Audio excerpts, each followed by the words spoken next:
स्वागत करता हूँ। यहाँ पर मैं उपस्थित हुआ हूँ एक बार पुनः आप लोगों के सामने मैथ्स का टॉपिक लेकर। वही हमारा पुराना टॉपिक मैंने स्टार्ट किया था अनुपात समानुपात, एकदम बेसिक से। हमें खेद है दोस्तों कि यहाँ एक दो दिन से आप लोगों को हमारे वीडियो नहीं मिल रहे किसी भी कारणवश। तो आज हम मैथ्स पर बात करते हैं इस वीडियो में। और जैसा कि मेरे पिछले वीडियो में मैंने अनुपात समानुपात के बारे में बात किया था, तो अगर आप मेरे चैनल पे अभी नए हैं तो सबसे पहले ये जो आप अगर ये अगली वाली क्लास, ये वाली जो प्रेजेंट क्लास होगी अच्छी, अगर पहली बार ले रहे हो तो इससे पहले मेरे जो अनुपात समानुपात के 2 वीडियो हैं इससे पूर्व, वो आपको देखने चाहिए। तो यहाँ पर आइए स्टार्ट करेंगे। हम आज की क्लास में क्या करेंगे, अनुपात समानुपात के कुछ बहुत ही महत्वपूर्ण रिपीटेड क्वेश्चन, जो कि वो टाइप हमेशा किसी न किसी एग्जाम में रिपीट होते रहते हैं। तो आइए यहाँ पे देखते हैं और शुरू करते हैं आज की क्लास। और आज के जो क्वेश्चन होंगे ये प्रत्येक किसी न किसी एग्जाम में पूछा गया क्वेश्चन जरूर होगा। और यहाँ पर हम देखेंगे पहला क्वेश्चन। तो मैंने कुछ बेसिक बातें किए थे कि यदि यहाँ पर एक हम पहले क्वेश्चन की बात करेंगे, हम डायरेक्ट मैंने बेसिक बातें बेसिक क्लास में किया था, और यहाँ पर हम आज डायरेक्ट आपसे हम क्वेश्चन करने वाले हैं और उनको हल करने के एकदम शॉर्ट फॉर्म, बहुत अच्छे तरीके से और बहुत ही कम समय में उनको हम हल करते हैं। तो आइए देखते हैं यहाँ पर, जैसे कि क्वेश्चन को दिया गया है, यदि P/Q इज इक्वल 4/3, 4/3, तो P² plus Q² upon P का वैल्यू क्या होगा, अपॉन P का वैल्यू क्या होगा। दोस्तों यहाँ पर इस क्वेश्चन पर अगर देखा जाए तो इसको कैसे हल करेंगे। हमें पता है कि अनुपात जो होता है इसको आप भिन्न या बटा भी मान सकते हैं। तो यहाँ से अगर देखा जाए P का वैल्यू 4 है, P का वैल्यू कितना है 4 है, और यहाँ से Q का वैल्यू अगर हम 3 मान लें तो इसको हम आसान तरीके से लगा सकते हैं। और क्या करें, इसी में हम ये मान उठा के रख देते हैं। तो P की जगह पे कितना होगा, यहाँ पे 4 और Q की जगह पर 3, तो 4 का स्क्वायर 16 प्लस Q की जगह पर 3, 3 का स्क्वायर दोस्तों कितना होगा 9, और यहाँ पे P का वैल्यू कितना है 4। अब यहाँ से कितना हो जाएगा 16, 16 में 9 जोड़ देंगे तो 16 में 25, 25/4 जो होगा वो इसका मान होगा। तो यहाँ पर हम अनुपात से क्वेश्चन बहुत आसान तरीके से लगाते हैं। चलिए आइए नेक्स्ट क्वेश्चन पर बात करते हैं और फिर उसके बाद अगला हम। तो दोस्तों आइए अब इन अगले क्वेश्चन पर हम बात करेंगे। यहाँ पे हम अगर ये क्वेश्चन देखें, पहला क्वेश्चन निकल के सामने कैसा क्वेश्चन है देखो, ये समझेंगे। यदि A/B बराबर 3/4 तथा B/C बराबर 4/7 हो तो A + B + C/C का मान कितना होगा। देखो ऐसे सवाल लगाने के लिए हमने मतलब अपने पिछले वीडियो में आपसे बात किया था कि क्या अगर A/B दिया गया हो और B/C दिया गया हो तो हम A/B/C प्राप्त कर सकते हैं। उसी तरीके अगर हम यहाँ पर A/B/C का वैल्यू निकाल लें तो कुछ आसान हो जाएगा इस सवाल को हल करने। तो यहाँ पर हम जैसे देखेंगे A/B और B/C किस फॉर्मेट में दिए गए हैं, 3 और 4, उसके नीचे B और C में दिया गया है 4 और 7। अब यहाँ से हम क्या करते हैं, हमने बताया था आपको उल्टा n का गुणा। उल्टा n का गुणा से क्या होता है, ये एक ट्रिक के तरीके था, और ये यहाँ पे उल्टा n का गुणा, और उसी के अकॉर्डिंग हम यहाँ पर इसको लगाएंगे। सबसे पहले उल्टा n का गुणा होता क्या था, ऐसे होता था 3 और 4 का गुणा, क्योंकि उल्टा n ऐसे ही तो बनता है ना, ये n हो गया उल्टा। तो अब यहाँ से 4 3 12 अनुपात, यहाँ ऐसे गुणा होगा 4 चौक 16 अनुपात 7 चौक 28। इसको हम काट के सरल उसमें फॉर्म में भी लिख सकते हैं, 2 6 12, 2 8 16 और 14 गुना 28, यानी कि इसको अभी हम 2 3 6, 2 चौको 8 और 2 7 14, यानी कि इसमें ये जो A/B/C निकल के आया, वो निकल के आया कितना 3/4/7, 3/4/7। आशा करते हैं यहाँ तक आपको समझ में आया होगा। अब हमें पता करना था ABC का अनुपात नहीं पता करना था, अब इसका पता करना था value A plus B plus C/C, इसका मान नहीं करना था। तो यहाँ पे देखो हम पुट कर देते हैं, यही वैल्यू निकाल के फटाक से 4 3 7, यहाँ पर A plus B plus C, A को अगर हम यही मान लें तो 4 3 7 तक 14, ऊपर कितना होगा बेटा, ऊपर हो जाएगा यहाँ पे देखेंगे 14 बटा नीचे C, A B C का नीचे कितना हो जाएगा 7। अब 7 से हम इसको भाग देंगे तो आएगा 2, तो यहाँ पर हम कह सकते हैं A plus B plus C/C, इसका वैल्यू कितना निकल के आएगा 2, तो यही होगा आपका आंसर। यहाँ पे अगर हम अगले क्वेश्चन पर बात करें तो आपका क्वेश्चन थोड़ा आपको उसको कुछ सीखना है। सीखना क्या है कि जैसे क्वेश्चन यही है, नीचे समझेंगे थोड़ा हम, लिखा हुआ है यदि A अनुपात B बराबर 3:4, B अनुपात C बराबर 5:7, C अनुपात D बराबर 8:9 हो तो A अनुपात B अनुपात C का मान क्या होगा, या A अनुपात B अनुपात C अनुपात D का मान क्या होगा। पीछे वाले में हमने आपको बताया कि A अनुपात B अनुपात C का मान कैसे निकालेंगे, लेकिन यहाँ पे कभी कभी आपसे 4 पूछेगा, मतलब A B C D और सबको दे देगा, तब हमें कैसे ज्ञात करना। आइए यहाँ पर ये चीज भी हम सीख लेते हैं इस क्वेश्चन पर। तो सबसे पहले हमें करना कुछ नहीं है, जिस फॉर्मेट में लिखे हुए हैं दिए हुए हैं क्वेश्चन तो हमारे सामने है, और इसको देखेंगे, हम लगाने की कोशिश करेंगे।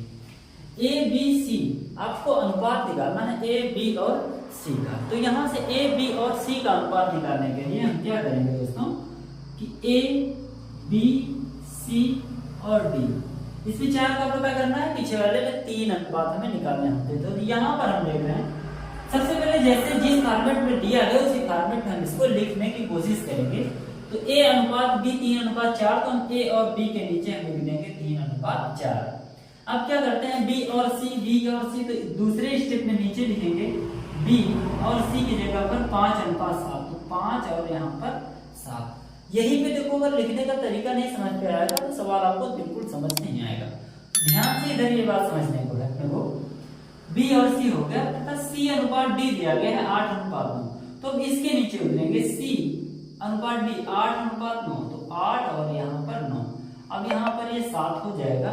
आपको क्या करना है, जिधर जुड़ना हो उधर हम बढ़ा देते हैं। 3 4 था, इधर नहीं था तो इधर 4 जाएगा, इधर 4 जाएगा। जैसे इधर 8 है यहाँ तक, और इधर ये क्या, आपको कुछ संख्या नहीं, तो यहाँ पर भी हम 8 बना सकते हैं और यहाँ पर भी हम 8 बना सकते हैं अपने काम के लिए, सॉरी यहाँ पर 8 बना सकते हैं।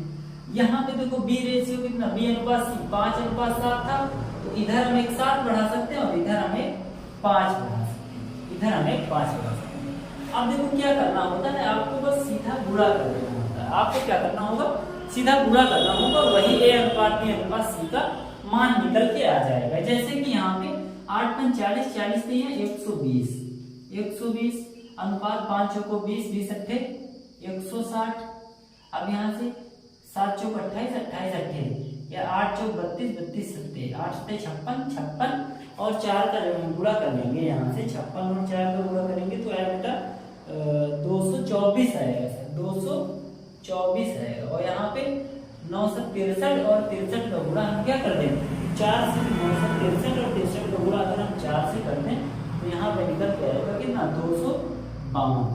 जब इसको हम क्या कर देते हैं, सरल कर देते हैं, काट देते हैं आपस में, तो अगर यहाँ पे देखें तो इसको अगर हम सरल करते हैं तो क्या निकल के आएगा आपके पास, तो आपके पास निकल के आएगा 30:40:56 और 63, 30 40 56 और 63।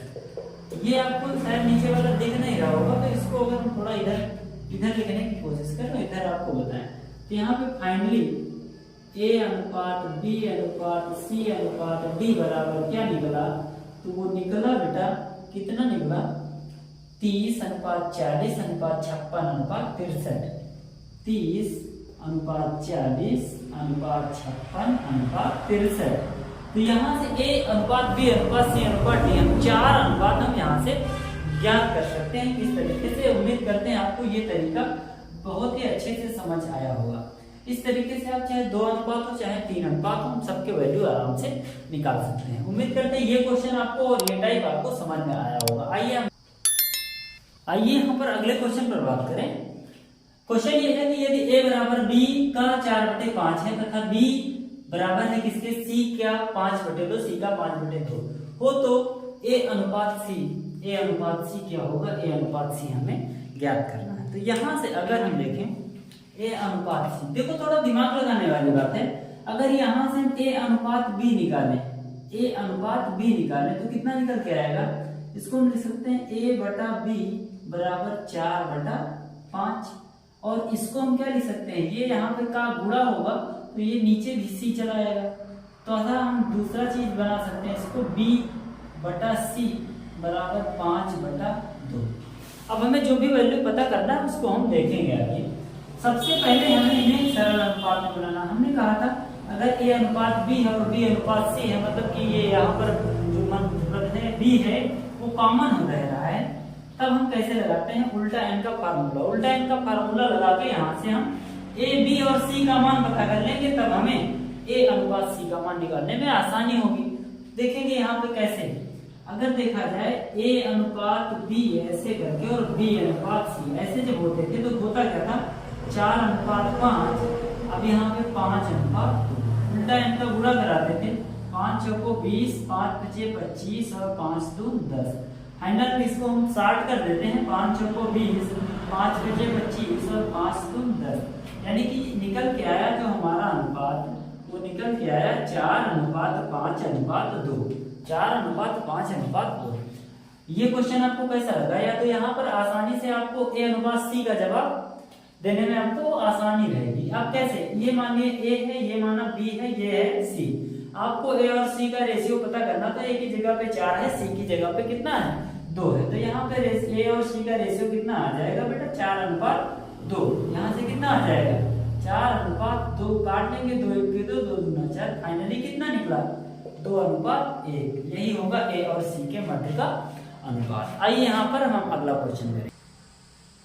आइए दोस्तों आगे क्वेश्चन पर देखते हैं। 2 क्वेश्चन है, इन पर भी हम सीखने की कोशिश करते हैं। अगला क्वेश्चन ये है, 2 संख्याओं का अनुपात 2/3 तथा गुणनफल 96 है, तो सबसे बड़ी संख्या ज्ञात करो। देखो यहाँ पे हम इसको लगाने की कोशिश करते हैं, कैसे, कम समय कर 2 संख्याएं हैं और उनका रेशियो दिया गया है 2/3 के अनुपात में दिया गया। फर्स्ट और सेकेंड 2 संख्याएं समझने की कोशिश करेंगे। माना पहली संख्या जो आपको जो अनुपात दिया गया है, जैसे 2/3 में है, तो माना पहली संख्या 2x है और दूसरी संख्या 3x है। यहाँ तक शायद आपको कोई दिक्कत नहीं हुई होगी समझने में। उसके बाद ये कह रहा था इनका जो गुणनफल है वो बराबर 96 के है। जब क्वेश्चन में कह रहा है तो हमें भी करना पड़ेगा, कर देते हैं। 2 3 6x² बराबर निकल के आएगा 96। तो यहाँ से हम कह सकते हैं 6 से कट जाएगा 16 बार, यानी कि x² बराबर कितना निकलेगा, 16। तो यहाँ से हम कह सकते हैं x का वैल्यू निकल के आएगा 4। जब यहाँ से x बराबर 4 निकला, तब आपने माना था, आपसे पूछ रहा था सबसे बड़ी संख्या बताओ, और सबसे बड़ी संख्या देखो यहाँ पे क्या माना आपने, 2x और 3x थी, तो 3x वाली बड़ी होगी। तो यहाँ से जब 3x बड़ी होगी तो x का मान जब 4 निकला, तो बड़ी संख्या कौन सी होगी, 3x है, 3 × 4 अर्थात कितनी हो जाएगी, 12 हो जाएगी। तो बड़ी संख्या कौन सी निकली, 12। अगर यहीं से आपसे छोटी संख्या पूछता तो यहाँ पे छोटा अनुपात 2x था, 4 का वैल्यू कितना निकला था, मतलब x का वैल्यू 4 निकला था, तो 4 दूना 8 हो जाता। उम्मीद करते हैं ये क्वेश्चन आपको समझ में आया होगा। ऐसे क्वेश्चन हम इसी तरीके से लगाते हैं। आइए दूसरे क्वेश्चन पर बात करते हैं, और अच्छा क्वेश्चन है। 6500 रुपए की राशि को PQR में 1/2:1/3/4 में बांटना है और बताना है कि उसमें P को मिली राशि क्या है, मतलब कि उसमें P को कितने रुपए मिले। तो आइए देखते हैं।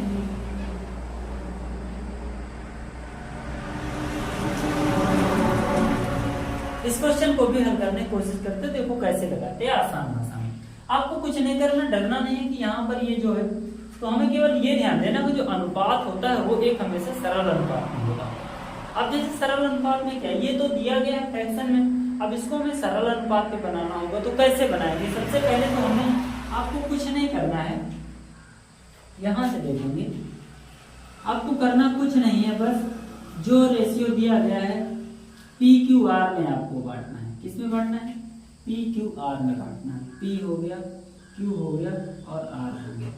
इनमें हमें बांटना है किस रेशियो में? 1/2, 1/3 और 1/4 के अनुपात में बांटना। तो आपको सरल अनुपात बनाना होगा। सबसे पहले कैसे? 2, 3 और 4 का एलसीएम जो होगा उसी से हम इसमें क्या कर देते हैं? गुणा कर देते हैं। तो 4 गुना 8, 4 3 12, इनका एलसीएम जैसे 12 होगा, 12 से गुणा कर देंगे, 12 से गुणा कर देंगे, इधर भी 12 से गुणा कर देंगे। तो आपका निकल के आएगा ये जो फाइनल, इधर देखिए कितना, 2 छाक 12, P और Q और R का जो अनुपात निकल के आएगा, थोड़ा यहाँ पे मार्कर चेंज कर दें, तो 2 छाक 12, 6 अनुपात 3 चौक 12, 4 अनुपात 4 3 12, 6 अनुपात 4 अनुपात 3 निकला, 6 अनुपात 4 अनुपात 3 निकला। अब क्या कह रहा है कि आपको 6500 कितने रुपए बांटने हैं? 6500 रुपए बांटने हैं। वो भी किस रेशियो में बांटने हैं? अब हमें 6:4:3 में बांटना होगा, क्योंकि हमने इसे आसान कर लिया ना। तब हम क्या करेंगे? P को मिली राशि कैसे निकालते हैं? यहाँ से P को मिली राशि, यहाँ पे कह रहा है आपको P को मिली राशि। तो सबसे पहले यहाँ पे हम कितने रुपए हमें बांटने हैं? कितने रुपए बांटने हैं? 6500 रुपए बांटने हैं, 6500 रुपए बांटने हैं। बांटेंगे तो अनुपातिक योग होना चाहिए, 6 4 10 3 13, अनुपातिक योग नीचे, और जिसका पूछ रहा हो बस हम उसी को निकाल लेंगे और पूरा कराएंगे। कैसे? यहाँ पे आपको P का पूछ रहा है, P का पूछ रहा है, तो P को मिलेंगे यहाँ पे 6, अनुपात इसका क्या था? 6, तो 13 बचे 65, और यहाँ पे बचा 500, 500 का गुणा हम कर देंगे 6 से, तो 5 6 का 30, यानी कि 30 के आगे डबल 0, यानी कि जो P को मिले 3000 रुपए। P को कितने रुपए मिलेंगे? 3000 रुपए मिलेंगे यहाँ से। और यही आपको पूछ रहा था, तो P को मिली राशि कितनी निकली बेटा? P को मिली राशि 3000 रुपए, 3000 रुपए। उम्मीद करते हैं ये क्वेश्चन भी आपको समझ आया होगा। और आइए हम यहाँ पर एक अगले क्वेश्चन पर बात करेंगे। आइए दोस्तों देखते हैं ये अगला क्वेश्चन। क्वेश्चन क्या है हम पढ़ेंगे। सबसे पहले दो संख्याओं का अनुपात 3:4 है। प्रत्येक संख्या में 5 जोड़ दिया जाए तो 7:9 हो जाता है। तो सबसे छोटी संख्या ज्ञात करें। तो सबसे छोटी संख्या ज्ञात करें। यहाँ से देखो क्या कह रहा है, हमें जो भी क्वेश्चन में कह दिया वही हमें भी करना है। मतलब हमें ज्यादा परेशान होने की जरूरत नहीं है, और इसको हमें सरल भाषा में समझने की जरूरत होती है। अगर तुम जितनी कठिन भाषा में समझेंगे उतना कठिन सवाल रहेगा। दो संख्याओं का अनुपात 3:4 है। कोई भी संख्या मान लो पहली संख्या है और ये सेकंड नंबर है। इनका जो अनुपात दिया गया है यानी कि बटा, वो 3:4 है। तो 3:4 को हम 3/4 भी लिख सकते हैं। अब कह रहा है यदि प्रत्येक संख्या में 5 जोड़ दिया जाए तो 7:9 हो जाता है। प्रत्येक संख्या में 5 जोड़ दिया जाए तो 7:9 हो जाता है। इसको थोड़ा हम अलग फॉर्मेट में लिखते हैं, दूसरी तरह फिर लगेगा। तो आपको देखो यहाँ पे क्या करना, आपको मानना है, माना संख्याएं, काल्पनिक तौर पर आपको मानना होगा कि माना संख्याएं कितनी हैं। जैसे 3:4 का अनुपात दिया गया तो आपको क्या कोई एक बीजीय अक्षर इसमें जोड़ के लगा सकते हो। हम इसको 3a और 3x भी मान सकते हैं। माना संख्याएं 3x/4x, मतलब संख्याएं ये तथा 4x। अब हम क्या करते हैं, प्रत्येक संख्या में 5 जोड़ देते हैं। 3x/4x इसको कह सकते हैं, और इसके प्रत्येक में हम क्या कर देते हैं, 5 जोड़ देते हैं। तो हमें प्राप्त हो जाता है 7:9। इसको हम 7/9 भी लिख सकते हैं। अब देखो क्या करना, आपको कुछ नहीं करना, अब आसान हो गया, गुणा करो। 9 त्रिक 27, 27x + 45 बराबर 7 चौक 28, x + 7 पना 35। अब यहाँ से हम सजाती 28, इस 27 को उधर ले जाए, इसको इधर ले आए, तो 28 में 27 घट जाएगा तो बचेगा x बराबर 45 में इधर 35 माइनस हो जाएगा, तो कितना बचेगा, x बराबर 10। 35 + 10 45। अभी आपका x का वैल्यू निकला। सबसे छोटी संख्या आपसे पूछ रहा था, सबसे छोटी संख्या। तो बेटा छोटी संख्या अगर यहाँ पे देखेंगे, छोटी को तुमने क्या माना था, छोटी संख्या 3x है, बड़ी 4x है, तो छोटी पूछ रहा तो 3x है, तो 3 गुणे x का वैल्यू कितना 10, यानी कि छोटी संख्या कितनी निकल के आई 30 निकल के आई। तो आज के वीडियो में आप लोगों को उम्मीद करते हैं कि सारे क्वेश्चन के टाइप जितने भी टाइप बताए गए हैं इनको आप सीख चुके होंगे।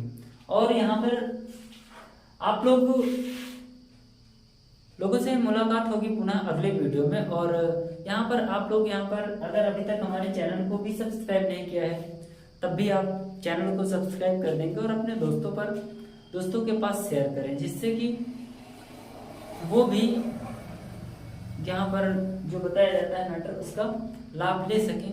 और आप लोगों से मैं एक बात कहना चाहूँगा कि हम यहाँ पर ज़्यादा बड़े वीडियो नहीं बना सकते किसी कारणवश, तो आपसे यहाँ पर हम ज़्यादा से ज़्यादा 10 से 20 मिनट के वीडियो होंगे और उन्हीं में से आपको पूरा मैटर देने की कोशिश करेंगे।